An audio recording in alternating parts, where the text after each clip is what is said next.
Vamos meditar na palavra do Senhor.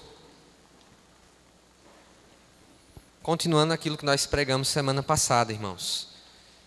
A mensagem da semana passada tem o mesmo título da mensagem de hoje, que é um convite à plenitude. E vamos, pela graça de Deus, meditar nesse mesmo tema. Na verdade, vamos continuar expondo esse texto, aplicando ele às nossas vidas nessa manhã. Amém, queridos? Evangelho de João, capítulo 1.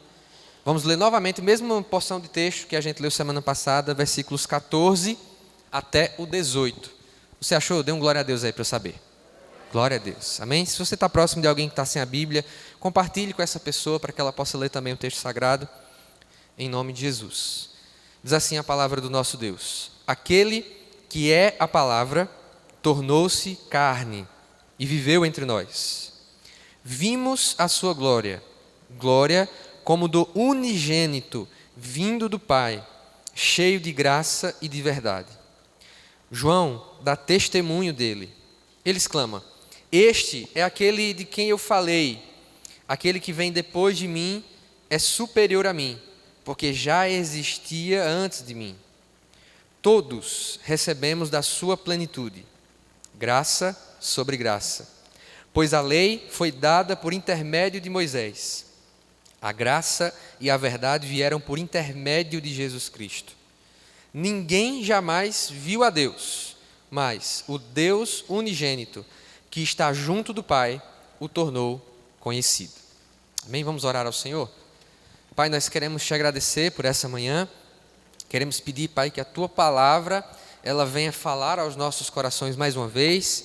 Que esse convite, Deus, possa ser assimilado por cada um de nós, porque é um convite não apenas para o ano 2025, ou para o tema que nós estamos trabalhando nesse ano, mas é um convite para toda uma vida contigo.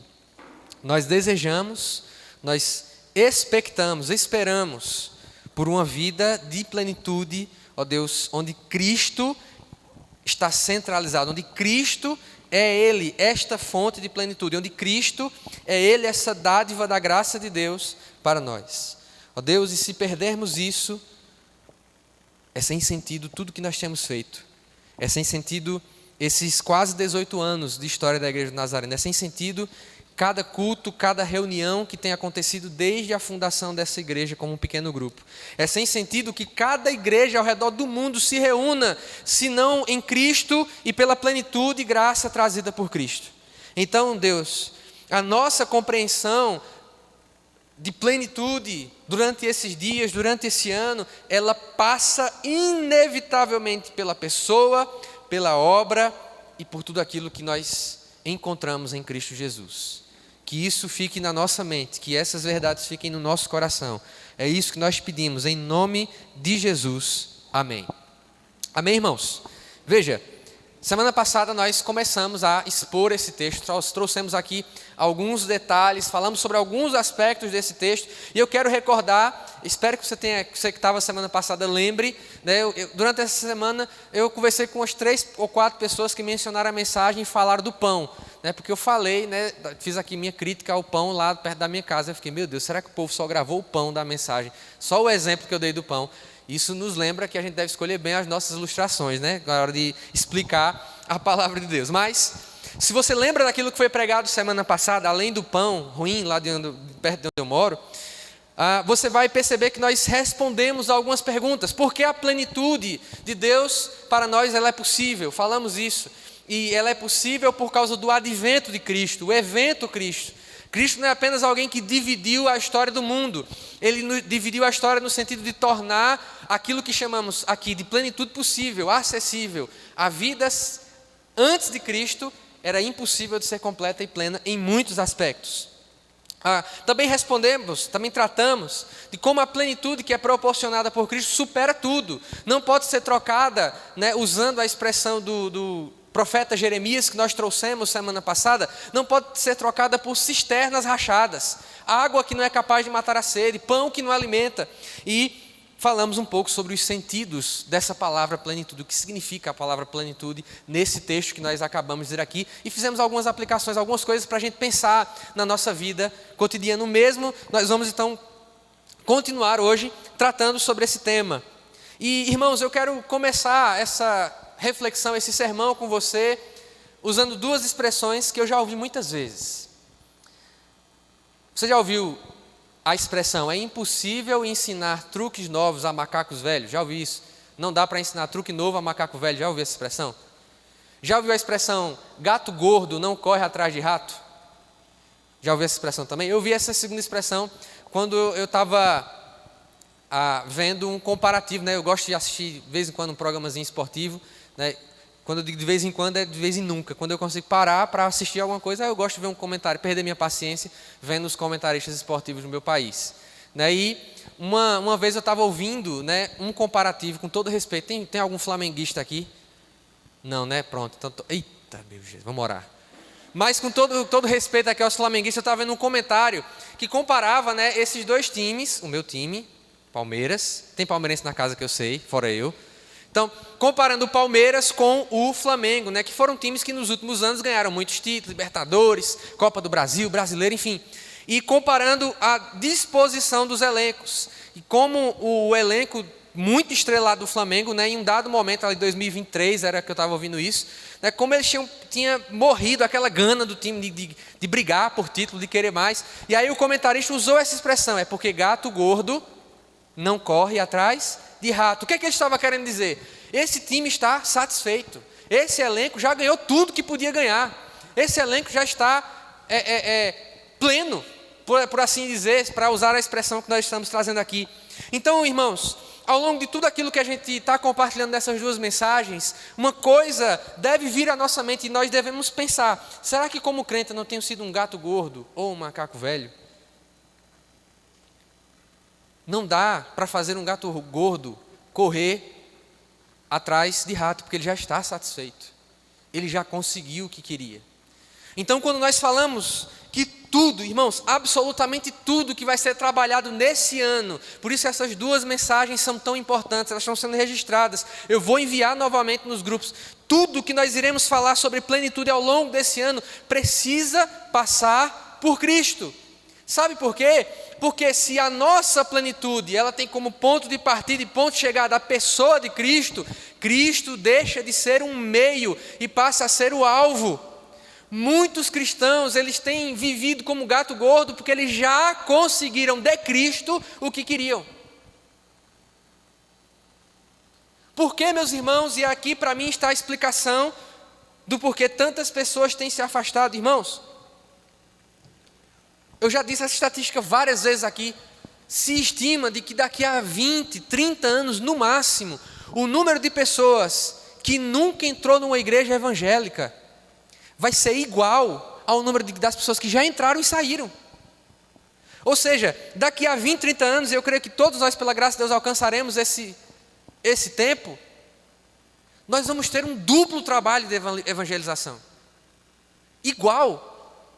A nossa demanda de evangelizar pessoas que se afastaram por algum motivo da igreja, ela vai ser igual às pessoas que nunca ouviram o evangelho. E, meus queridos, parte do porquê isso tem acontecido, essa estatística tem crescido, tem muitas respostas para isso. Não é o nosso objetivo tratar sobre isso hoje.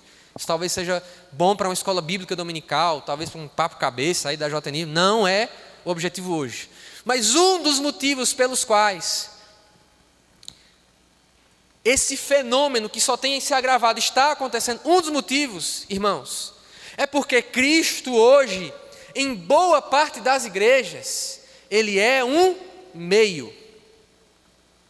E se Cristo é um meio para minha família ser abençoada, para eu ser rico, próspero, para eu conquistar um determinado desejo, para eu conseguir um casamento, uma vez que eu alcancei essas coisas, Cristo se torna dispensável.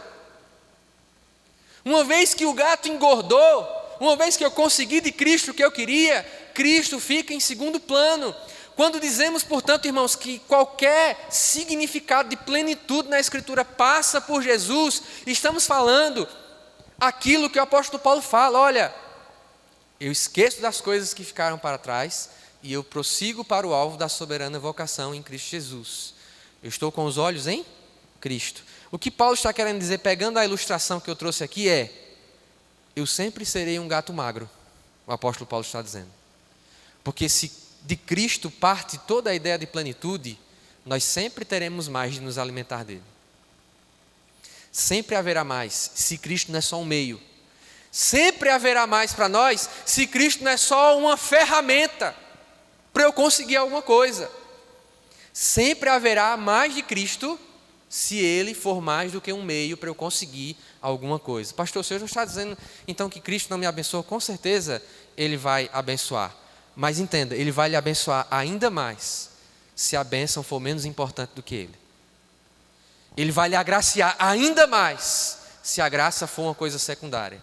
Ele vai lhe conceder ainda mais presentes, mais dádivas, se isso não for aquilo que motiva o seu coração. Então, que em 2025, meus irmãos, esse é o grande convite da plenitude, é que Cristo não seja um meio, uma ferramenta, um modo de eu conseguir alguma coisa. Porque, perceba, se Cristo é só um meio, qualquer outra coisa pode ser um meio.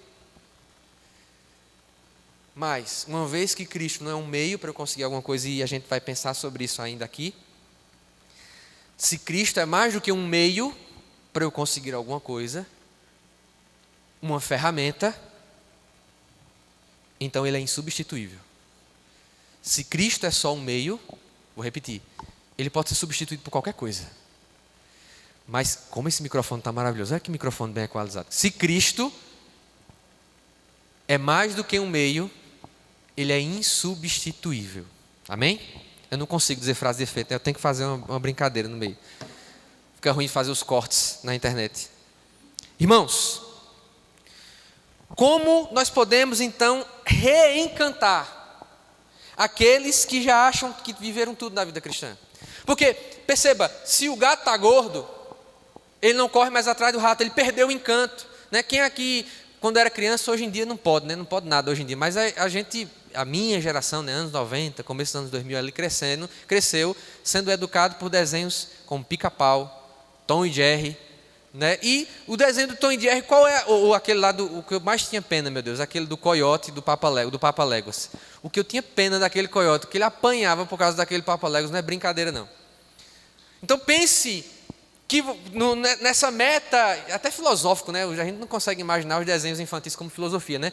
Mas pense nessa meta inalcançável do Tom, essa meta inalcançável do coiote, né? Pense que eles nunca conseguiam chegar de fato ao alvo. E eu quero trazer esse mesmo exemplo para nós hoje, para que você entenda que se a nossa plenitude é Cristo, passa por Cristo, envolve Cristo, está centralizada em Cristo, irmãos, nem a eternidade será suficiente para a gente alcançar. Nós estaremos para sempre envolvidos nessa tarefa de olhar para Cristo.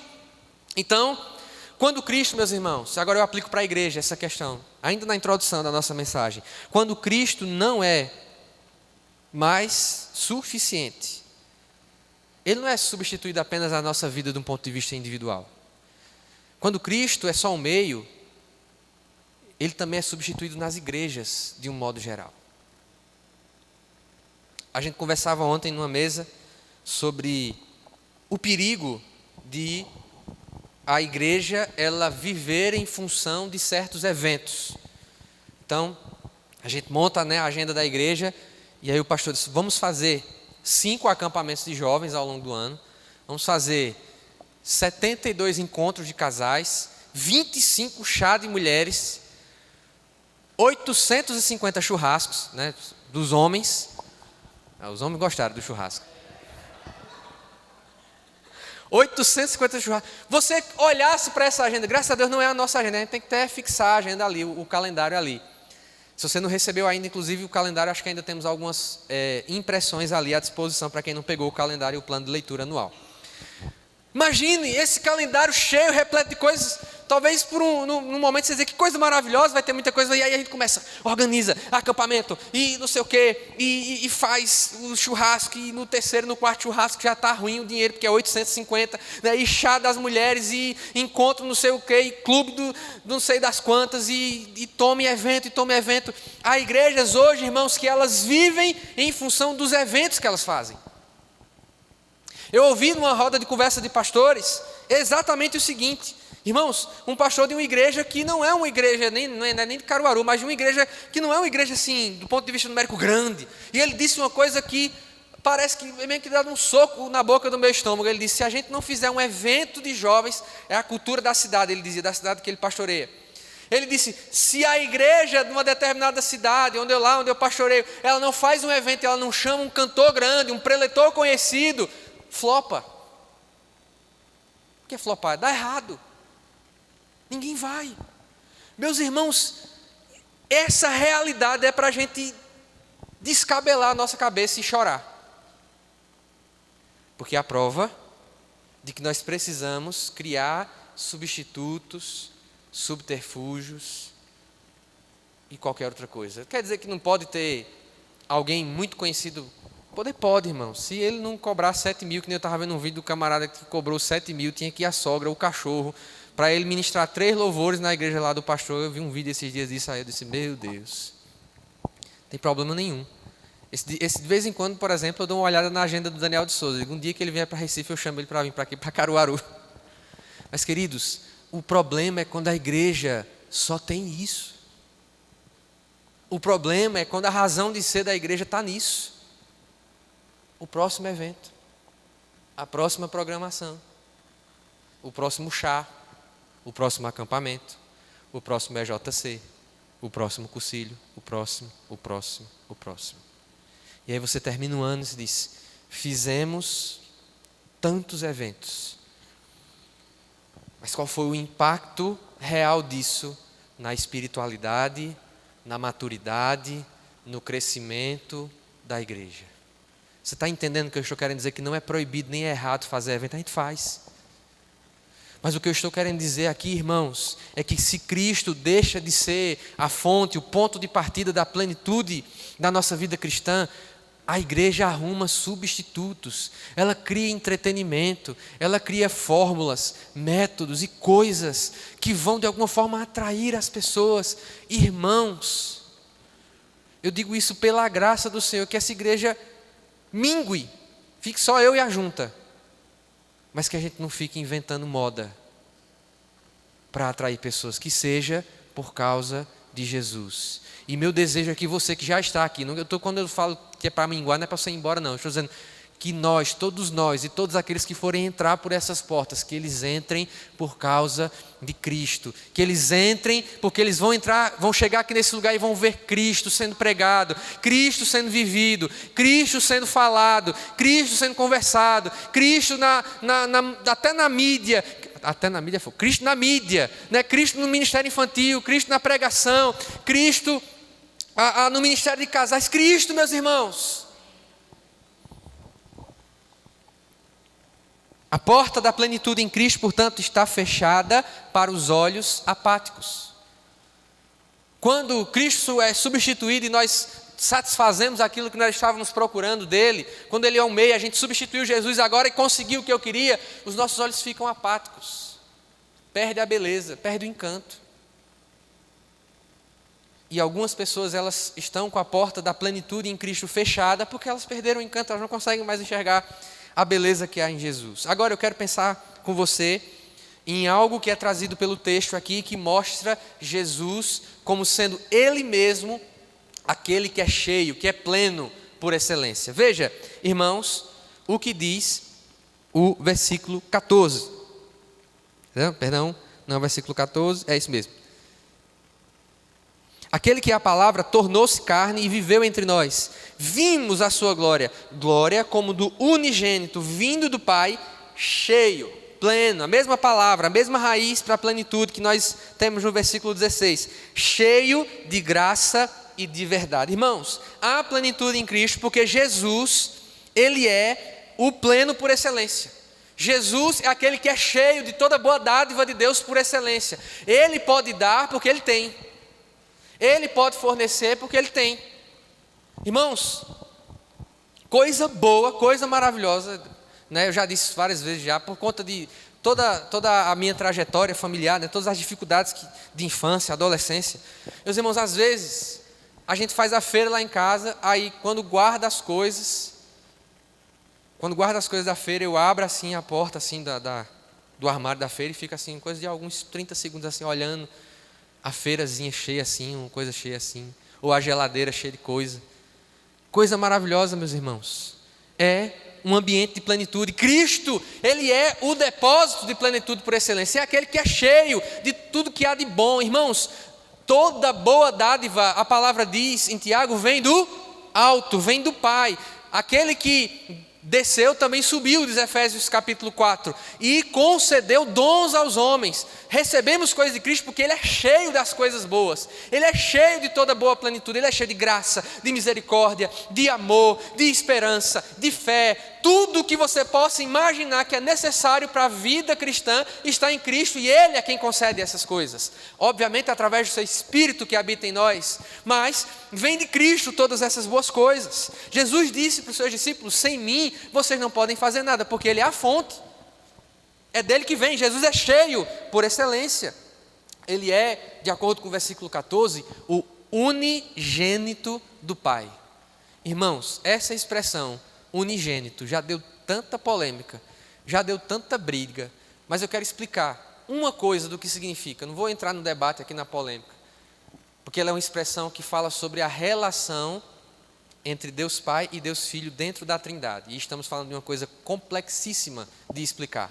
Mas uma coisa que eu quero explicar para você hoje, do que significa dizer unigênito, significa, em um certo sentido, de muitos, significa que Jesus é único. Não há ninguém que seja como Ele é.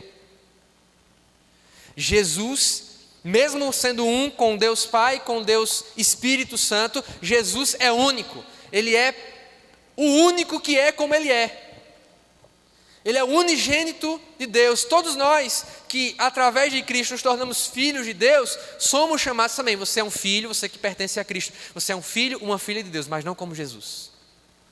Jesus é incomparável, inigualável, e Ele é o único que é como Ele é. É isso que dentre muitas coisas, é isso que a expressão unigênito significa. Alguém que é incomparável em sua natureza, em suas características, em seus atributos e em sua relação com Deus Pai. É por isso que cremos em uma trindade. Deus é Pai, Filho e Espírito Santo. E o Filho, Ele é apresentado como unigênito porque Ele é o único do jeito que Ele é.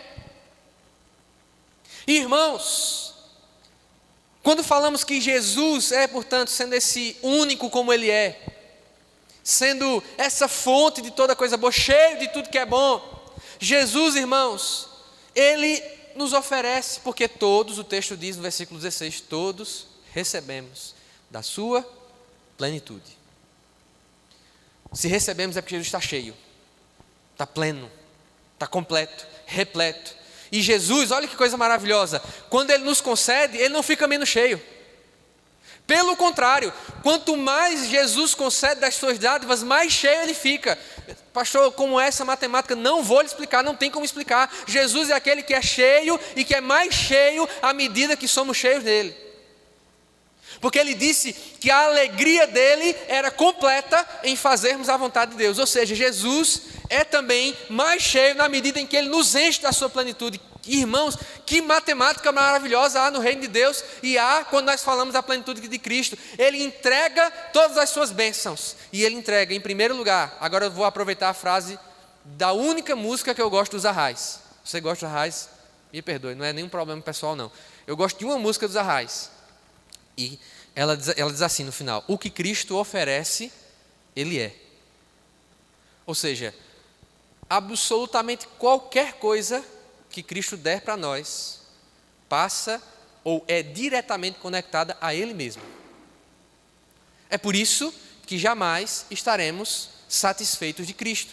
Jamais estaremos completamente satisfeitos de receber do próprio Cristo. O que Ele nos oferece, Ele é. Irmãos, quando nós observamos então que Jesus é o único como Ele é, que Jesus é cheio de toda a plenitude, aí nós entendemos porque o cristianismo é diferente de todas as outras religiões, irmãos.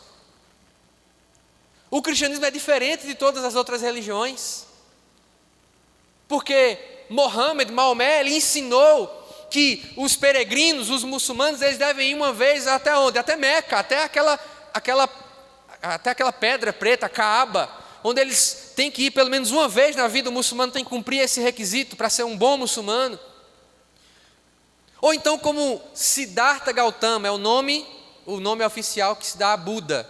Buda, ele gastou a vida dele todinha ensinando que a peregrinação do homem é para dentro dele mesmo, ou seja, vai para dentro de você, vai para o seu interior, vai mais profundo, né, na sua psique, no seu aspecto espiritual. Ou seja, qualquer religião, qualquer grande líder de outras religiões, ele vai apontar para você, vá para ali. Cristo é o único no céu, na terra e debaixo da terra que pode dizer assim: vinde a mim. Jesus é o único que pode dizer isso, porque Ele é cheio, meu irmão, de toda a plenitude. Ele não aponta, vai para lá, vinde a mim. Eu é quem tenho, eu é quem posso oferecer, eu é quem posso dar. Você não vai buscar em outro lugar, você encontra em mim. Vinde a mim. Irmãos, quem mais pode dizer isso? Vinde a mim. Nenhum de nós pode dizer isso. Nenhum homem, nenhum anjo, nenhum santo, nenhuma santa, nenhum grande líder, nenhum estadista, ninguém pode dizer assim: venham a mim. Só tem um que pode dizer isso. Só tem um que pode falar isso.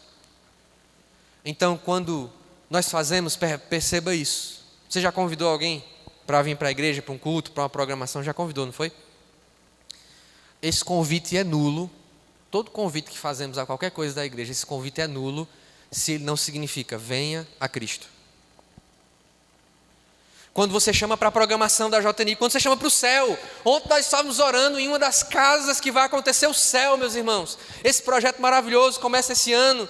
Irmãos, quando nós estivermos convidando as pessoas, olha, vem lá para o céu do Kennedy, ou lá para Bezerros, ou então o céu lá na casa do irmão Felipe, quando nós estivermos convidando, se com esse convite, nós não estamos querendo dizer, olha, venha a Cristo, pode cancelar, o projeto está cancelado.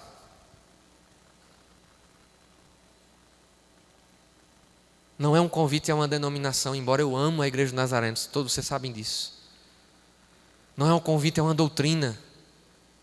Esses dias eu vi um vídeo, meus irmãos, que meus olhos encheram de lágrimas. Um moço pregando no ônibus. Primeiro, porque eu tenho um sonho de fazer isso. Um dia, cadê nosso líder de missões? Está aqui não. Um dia, nós vamos organizar um evangelismo nos ônibus de Caruaru. A gente vai dividir grupos em cada linha de ônibus grande e a gente vai evangelizar nos ônibus. Quem topa? Ô glória. Um tocador e um evangelista para cada ônibus. Eita, gente. Eu vi esses dias o evangelismo no ônibus. E o rapaz dizendo, olha, não tem a ver com religião. Não tem a ver com a doutrina. E o povo tudo chorando assim, uma coisa maravilhosa, chorando também, queria estar lá no ônibus. Irmãos, se tem Cristo, não precisa de mais nada. Não precisa de estrutura, não precisa de ar-condicionado, não precisa de filtro, não precisa de nada. Se tem Cristo, tem tudo. Perceba, irmãos, se nós encontrarmos a nossa plenitude em Cristo, não tem absolutamente nada que o mundo possa fazer contra nós. Não tem absolutamente nada que o inferno possa fazer contra nós. Sabe por que tem crente que morre de medo? Porque ele tem coisas que podem ser roubadas. Agora, se é Cristo, meus irmãos, o nosso tudo, ninguém rouba, ninguém mexe. O nosso tesouro está bem guardado, é por isso que o apóstolo Paulo diz, eu sei em que eu tenho crido, e eu estou bem seguro que Ele guardará o meu tesouro até o dia final, porque o tesouro de Paulo era Cristo, está guardado, irmão. Não existe arma, não existe estratégia, não existe ferramenta, não existe prejuízo contra uma igreja cujo bem mais precioso, cuja plenitude vem de Cristo. Por que, irmãos, que os apóstolos passaram pelo que eles passaram? Por que os cristãos perseguidos hoje passam pelo que eles passam? Porque não dá para fazer nada contra quem já alcançou tudo. Não dá. Não dá para mexer, não dá para roubar, não dá para arrancar, não dá para tirar, não dá até para acrescentar. Meus irmãos, o inferno ele é tão terrível que às vezes para substituir Cristo, ele tira coisas.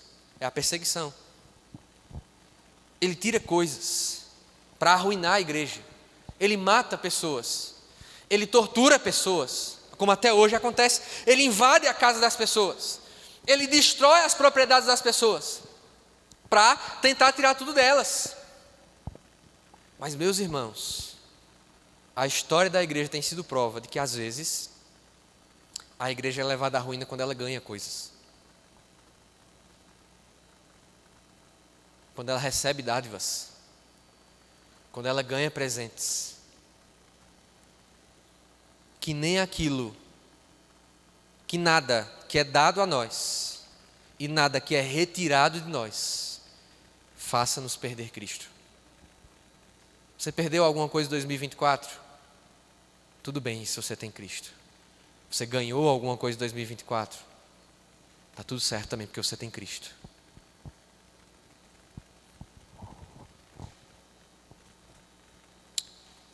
E o texto usa, então, uma expressão bem interessante no versículo 16, que eu quero explicar também para você nessa manhã. Todos recebemos da sua plenitude, diz o versículo 16. Graça sobre graça. Eu quero explicar o que significa essa expressão graça sobre graça. O que é que significa essa expressão? Ela tem pelo menos dois significados. Ela fala, em primeiro lugar, sobre uma graça abundante, uma graça plena, uma graça completa, cheia, uma graça repetida, uma graça numerosa. Mas ela também fala, e aqui é a expressão, o significado mais central desse texto. Uma graça em lugar de outra graça. Uma graça em lugar de outra graça. Eita, certo, pastor. Se é uma graça em lugar de outra graça, qual é a outra graça que Cristo colocou a dele no lugar dela? O versículo seguinte explica isso. Pois a lei foi dada por intermédio de Moisés. Irmãos, a palavra do Senhor diz que a lei é boa, que a lei é perfeita, que os estatutos do Senhor são agradáveis, que a lei é justa, que a lei é santa. A lei, irmãos, ela expressa o caráter de Deus. Quando nós vemos os 10 mandamentos, que são a síntese da lei de Moisés, nós estamos vendo ali o caráter de Deus sendo expresso em princípios que revelam aquilo que Deus quer, a vontade do Senhor e o seu próprio caráter. A lei é boa, a lei é santa, a lei provém de Deus. Mas, quando Moisés, ele entregou a lei, ele estava entregando algo que era maior do que ele, sim ou não? O próprio Moisés, ele mesmo não era capaz de obedecer a toda a lei. E enquanto o povo de Israel viveu o tempo da lei, viveu sob o jugo da lei, essa realidade se repetia. As pessoas tentavam obedecer à lei do Senhor e não conseguiam. Porque há uma lei no interior do homem, isso o apóstolo Paulo trata em Romanos capítulo 7, que impede de obedecer à vontade de Deus. E aqui eu já deixei um bizu para você interpretar Romanos 7. Romanos 7 não está falando sobre o apóstolo Paulo. Romanos 7 está falando, né, com certeza você já deve ter ouvido esse versículo, esse texto, como eu já ouvi muitas vezes. O bem que eu quero fazer, eu não consigo fazer, a vida cristã é isso mesmo, é uma luta. Paulo não está falando sobre ele, queridos. Ele está falando sobre o homem, especialmente o judeu, que tenta obedecer à lei de Deus sem aquilo que nós chamamos de conversão, sem Cristo. Então, quando você lê Romanos 7, entenda o que está sendo trazido ali à luz de toda a carta de Romanos. Mas o judeu, ele tentava obedecer à lei, e isso também acontece com qualquer um que não recebeu o Espírito Santo na conversão. Ele tenta obedecer, mas ele não consegue, porque a lei, ela mostra o caráter de Deus, mostra a vontade de Deus, e o ser humano por si só não consegue fazer isso. Agora, irmãos, a lei veio por intermédio de Moisés, e a lei que Moisés carregava, portava, era maior do que ele. O próprio Moisés não conseguiu viver essa lei. Por que então era necessário uma graça que substituísse? Porque era necessário alguém por meio de quem viesse uma nova percepção da lei de Deus. Não é uma nova lei, Jesus não veio substituir aquilo que já tinha sido escrito. Uma nova percepção, mas também Jesus é aquele que foi em vida a palavra de Deus. Aquele que era a palavra, aquele que era o verbo, se fez carne e habitou entre nós. A mesma palavra que criou os céus e a terra, a mesma palavra que falou com Moisés no Monte Sinai, a mesma palavra que deu os 10 mandamentos, a mesma palavra que falou através dos profetas, ela está encarnada agora, ela habitou entre nós. Nós vimos a sua glória, João diz no texto. Ou seja, Jesus era a lei em vida, era a lei falando, era a lei em forma de gente, era a lei de Deus, a palavra de Deus, pregando, falando, vivendo, comendo na casa das pessoas, multiplicando pães e peixes. É por isso que essa graça é superior. Nós não estamos, irmãos, pautados em alguém por meio de quem veio a lei e que não conseguiu cumpri-la. Nós somos servos de alguém, nós caminhamos, andamos, somos discípulos de um mestre que viveu completamente tudo aquilo que é a lei de Deus. E porque Ele cumpriu essa lei, Ele nos chama à plenitude, que também significa viver e obedecer a essa lei. Eu quero então, irmãos, dizer 3 coisas para você. Você pode ficar de pé agora.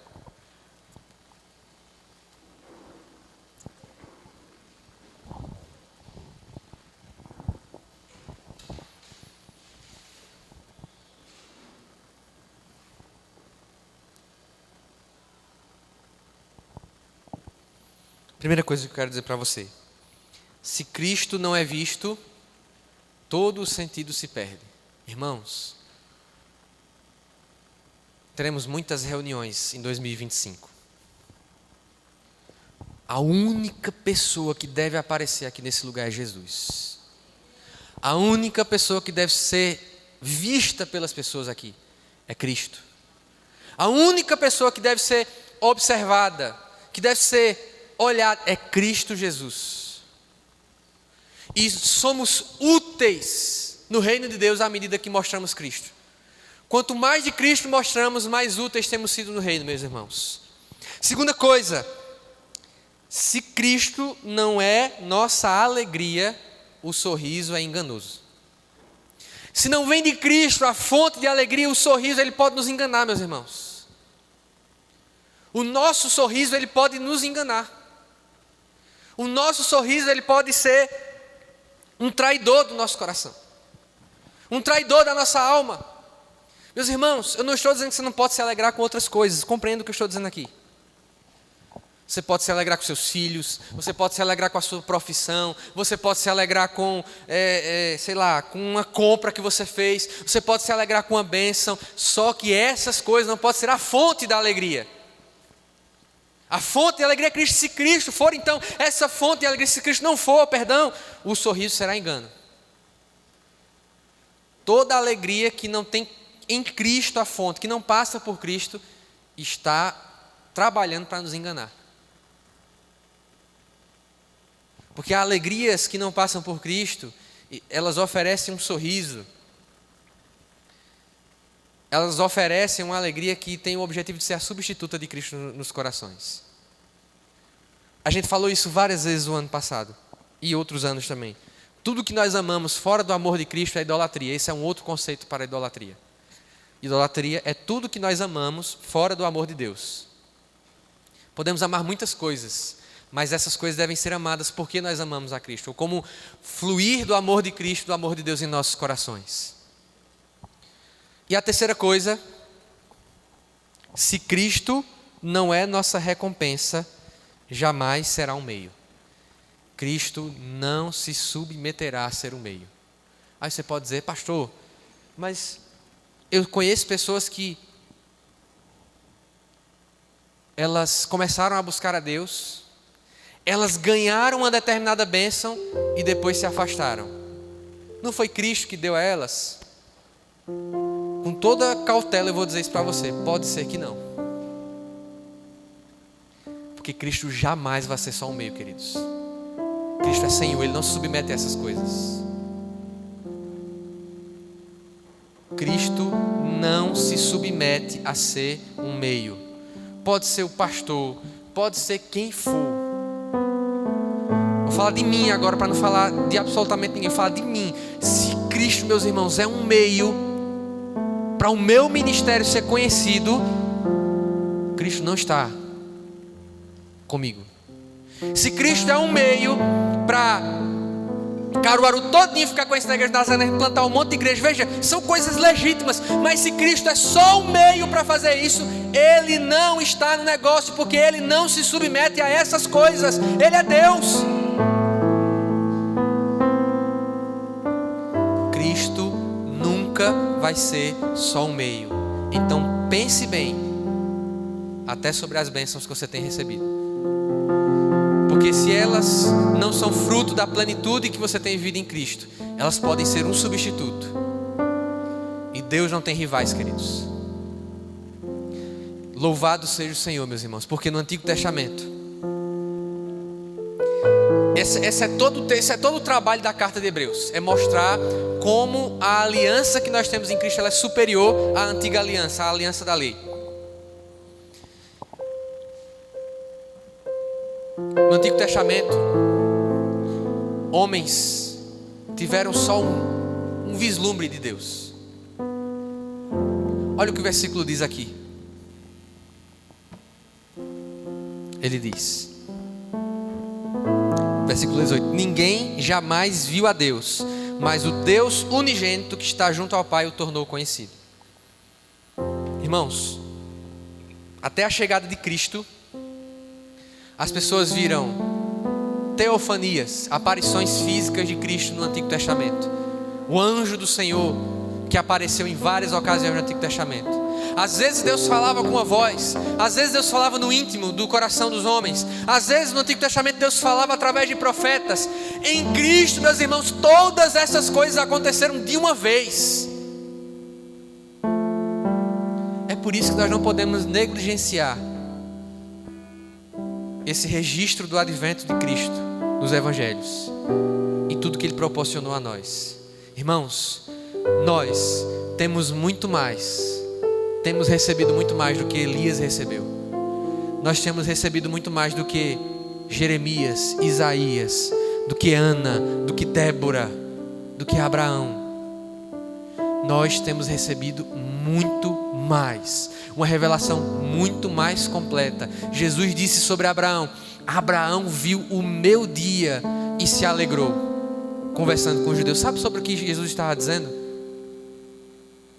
Sabe sobre o que Jesus estava dizendo? Ele estava dizendo sobre o episódio em que Abraão ia oferecer seu filho Isaque como sacrifício, e Deus proveu para si um substituto, um carneiro, um cordeiro que estava preso ali pelos chifres dos arbustos. Jesus está se referindo àquele dia. Irmãos, a única coisa que Abraão teve foi um vislumbre da substituição de Cristo, e ele é chamado de pai da fé. Você tem noção do tanto de coisa que você recebeu, irmão? Do tanto de conhecimento que a gente tem, do tanto de acessibilidade que a gente tem da palavra de Deus? Será que 2025 você vai continuar patinando sobre quem Cristo é?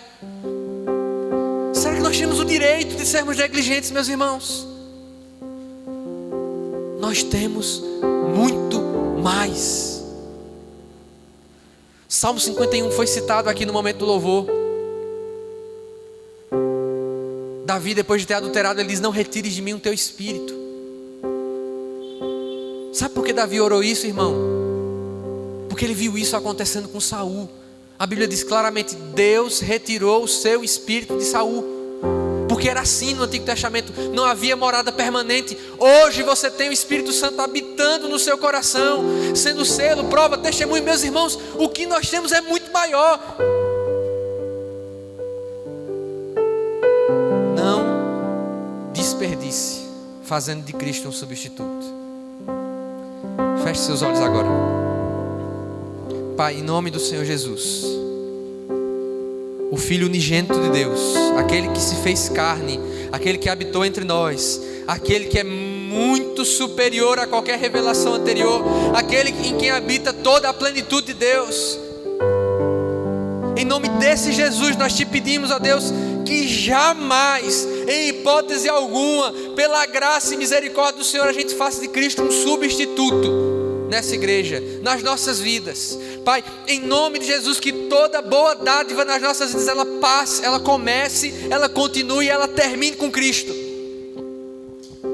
Deus, que nós possamos encontrar, reencontrar e nos reencantarmos com a beleza de Jesus, com as virtudes de Jesus, com as alegrias que vêm de Jesus, com os presentes que vêm de Jesus, mas sobre todas as coisas, com Ele mesmo, com a sua pessoa.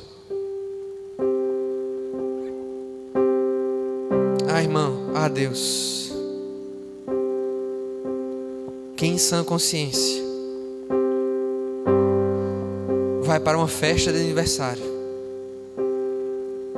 come o bolo, come os doces, aproveita do buffet, se serve de tudo que está no banquete da mesa e vai embora do aniversário sem falar com o aniversariante. Que coisa sem nexo é a vida cristã, Deus, porque é exatamente isso que os cristãos, de um modo geral, têm vivido. Deus, tenha misericórdia da igreja brasileira, que vai onde Cristo está, aproveita de tudo que há na mesa de Cristo e não fala com Ele, não está nem aí para Ele. Tenha misericórdia de nós, Senhor. Que 2025 seja cheio da plenitude de Cristo, dessa graça sobre graça, dessa graça verdadeira que revela quem Deus é para nós. Ó Deus, que a gente não fique procurando substitutos em Cristo, que sejamos uma igreja de insaciáveis, porque aquilo que será pregado, aquilo que será ensinado, aquilo que será vivido, aquilo que será mostrado é Cristo, e não há limites em Cristo.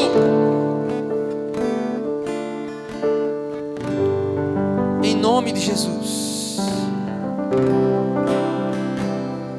Será que você pode dizer, não como uma frase sem significado, mas com uma verdade do seu coração? Diga assim: que em 2025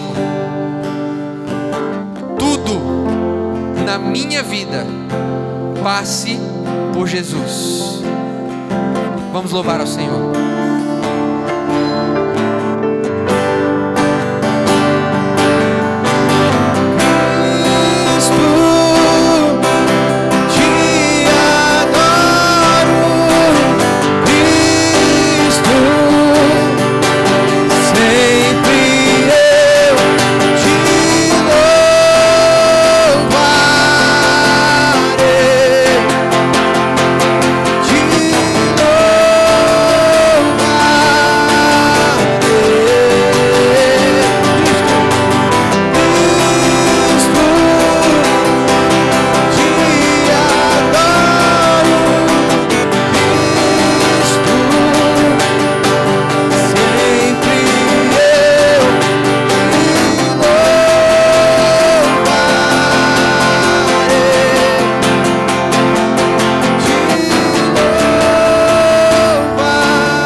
Os meus pecados.